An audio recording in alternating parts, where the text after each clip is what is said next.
معلومات جديدة ومفاجآت خطيرة هيكشفها لنا المحامي المختص بالدفاع عن أسرة الضحية علاء عماد الدين، 20 سنة، عامل الدليفري الغلبان اللي كان طالع بيسعى على لقمة عيشه علشان يساعد أسرته اللي مستواهم المادي على قد الحال، واصطدم بيه ابن الفنان أحمد رزق وهو راكب السكوتر هو وصاحبه، كان ماشي عكس الطريق بسرعة جنونية ودخل فيا علاء. وطبعا المحامي هيكشف لنا مفاجآت خطيرة جدا، وهيعمل مؤتمر صحفي هيكشف معلومات جديدة وتطورات القضية بعد وفاة المجني عليه علاء عماد الدين. طيب، ايه اللي حصل وايه المفاجآت اللي هيكشفها لنا الأستاذ جاسر؟ الأستاذ جاسر شوقي، المحامي المختص بالدفاع عن أسرة علاء ضحية حادث نجل الفنان أحمد رزق، وقال إن هو هيتم عقد مؤتمر صحفي علشان يوضح أحداث القضية خلال الأسبوع الحالي، علشان يقول آخر تطورات القضية بعد وفاة المجني عليه علاء. المحامي جاسر شوقي قال ان الفنان احمد رزق، طبعا طلع في الفتره الاخيره ان الفنان احمد رزق كان بيتواصل مع اسره المجني عليه علاء، وان هو قال لهم ان هو مستعد ان هو يتحمل كل تكاليف العلاج لغايه ما يتحسن ويبقى كويس. طبعا للعلم اخر تطورات القضيه يوم 29 مايو كان طلع ابن احمد رزق بكفاله قدرها 5000 جنيه. فنما بعد وفاة علاء طبعا تطورات القضية هتتغير مسارها تماما. طيب، المعلومات الغلط اللي طلعت وقالوا ان احمد رزق كان بيتواصل مع اسرة المجني عليه، وكان قال لهم ان هو متكفل بعلاجه في المستشفى، كل المعلومات دي غلط خالص، لان المحامي بيقول ان الفنان احمد رزق كان بل عليه كان شايف نفسه، افضح لنا الندالة بقى على أصلها. بيقول إن هو لم يتواصل مطلقا مع أهل الضحية. بصوا بقى عمل إيه، كلف مدير أعماله إن هو يسأل على المجني عليه، يعني إنه كان شايف نفسه أو بيتكبر أو عايز يبين لهم إن الموضوع مش همه، مش خايف منه، بيستغل ان هما ناس طيبة وغلبانة، ويعني هو صاحب سلطة في وجهة نظره. بيقول ان هو كلف مدير اعماله بالسؤال على المجني عليه من خلال اتصالات هاتفية من وقت للتاني عن طريق الموبايل وبس. عمر الفنان ما جه للمستشفى ولا قدم اعتذار او حتى مثلا يبرر لهم اللي ابنه عمله، يعتذر لهم، يطمن على حالة الولد اللي فضل في غيبوبة لمدة شهرين متأثر بإصابة كانت صعبة جدا. ده في مصيبة هتتكشف كمان في خلال الكلام اللي أنا هقوله. بيقولوا الفنان عمره ما جه المستشفى ولا قدم اعتذار ولا ساندهم ولا دعمهم نفسي ولا معنوي ولا حتى مادي للمصاب أثناء إقامته بالمستشفى أو حتى بعد علمه بوفاته. يعني هو مفروض بعد وفاة المجني عليه هو مفروض يخاف أكتر، لا ده هو حاطط في دماغه إن مفيش أي حاجة، وإن مش عارفة مين اللي مقوي قلبه كده، ولا حتى قدم ليهم واجب العزاء. يعني ده أنا مش فاهمة في إيه بالظبط. كل اللي عمله ان هو اكتفى اثناء الاتصال باسرة المجني عليه علاء عماد الدين وقال لهم بالنص احنا ان شاء الله لينا قعدة قريب، على اساس ان هم هيعملوا قراية فاتحة ولا كتب كتاب.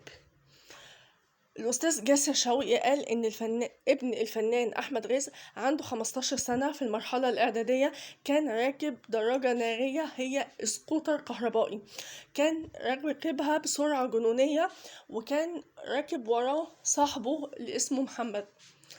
بيقول كان بيسوقها بسرعة جنونية بالطريق المعاكس، أدت لتصادم كبير. بصوا بقى الكارثة اللي أنا قلتلكوا عليها، إن دراجة المجني عليه علاء نتج عنها أضرار جسيمة أدت من كتر قوة السرعة. قالوا إن الموتوسيكل بتاع علاء انقسم نصين، وتحطم كامل للدراجة النارية للمجني عليه. تخيلوا المنظر عامل ازاي. بيقولك من قوة السرعة الجنونية اللي كان ماشي بيها ابن الفنان أحمد رزق وخبطته للولد، إلا الموتوسيكل ذات نفسه بتاعه اتقسم نصين.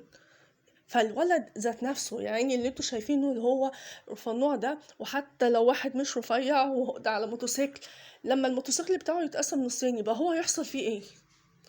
مما أدى لإصابته إصابات بالغة واللي إحنا عارفينها طبعًا، هو نزيف في المخ، كسر في الجمجمة، كدمات في الجسم، وكمان في جروح في الفك وكده اهوت. وطبعًا الصورة تغني عن حاجات كتير جدًا.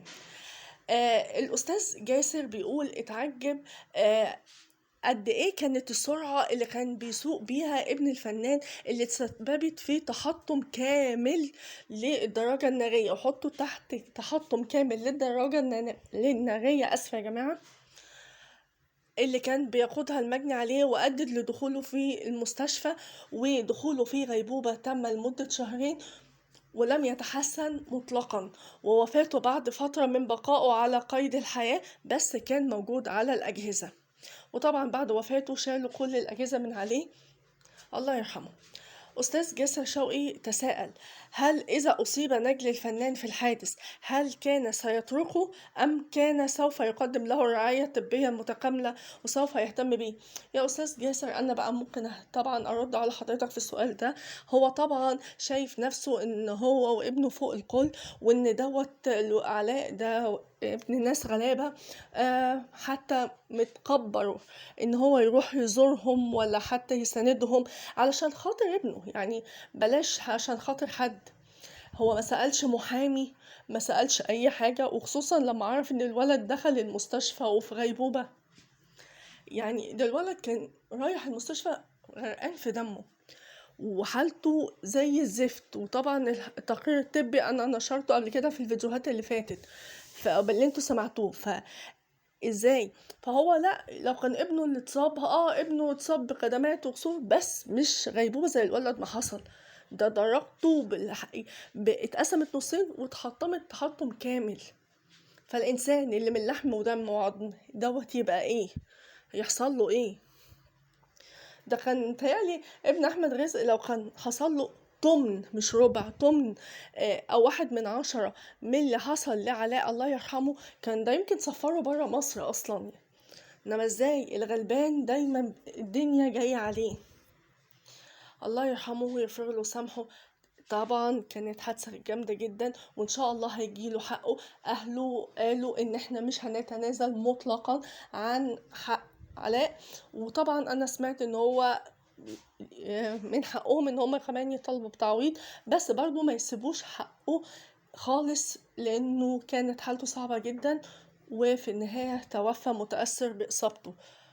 الأستاذ عبد الرحمن أخو المجني عليه علاء عماد الدين بيقول إن علاء خلال الوقت اللي بقى فيه في المستشفى الفنان عمره ما اهتم إن هو يتواصل ولا يتكلم مع عيلته، وكمان نقله لأحد المستشفيات العامة. كان في مستشفى خاص بعد ابنه ما طلع، يعني كان علاء الأول في مستشفى خاص، بعد ابن أحمد رزق طلع بكفالة راح نقله لمستشفى عام ولفظ أنفاسه الأخيرة هناك.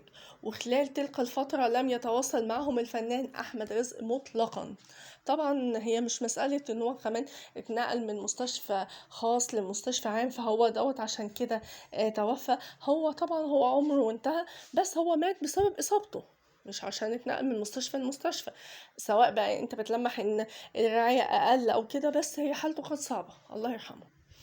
الأستاذ عبد الرحمن أخو علاء بيقول إن أخوه كان بيشتغل في إحدى الشركات الخاصة في مجال الشحن، وكان يعني كان عامل ديليفري، وكان في طريقه لتسليم طلب لأحد العملاء، وكان بيقود دراجته النارية، ففوجئ بابن الفنان بيسير بسرعة جنونية في الاتجاه المعاكس بدراجته النارية السكوتر، فاصطدم بيه وفار هاربا، وطرق المجني عليه مصابا بإصابات بالغة وسط دماغه. إن شاء الله هيجيله حقه، هيجي حق علاء من احمد رزق وابنه. وكل واحد بيفكر ان هو فاكر نفسه عشان مشهور ان هو خلاص يعني هيدوس على الناس الغلابة. لا، هو على فكرة ابن احمد رزق اللي هو لابس تيشيرت ابيض ده، وان شاء الله هيجي حق علاء منه بامر الله.